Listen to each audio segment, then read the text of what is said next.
may pinakamalaking ambag sa bahay. Pero Yeah, syempre, unang-una sa lahat, kailangan matapang ka pagka may mga...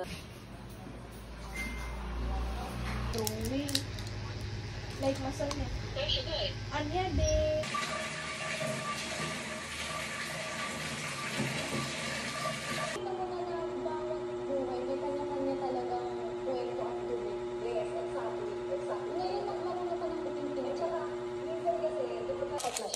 Kasi spoiled siya sa akin eh. Sobrang spoiled niya sa akin, te. As in, hindi talaga ako namamalo ng anak. Hindi siya nagpe-base